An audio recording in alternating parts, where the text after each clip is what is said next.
Meaning of decolonization. Decolonization. Decolonization. Decolonization. Decolonization. Decolonization refers to the process in which colonized nations or territories gain independence and autonomy from their colonial rulers.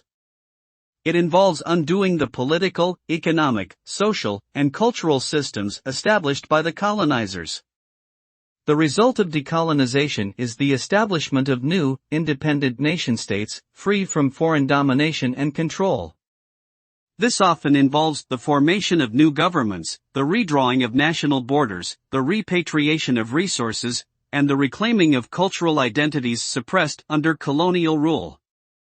However, decolonization can also lead to challenges and conflicts as newly independent states struggle to establish stable economies and political systems.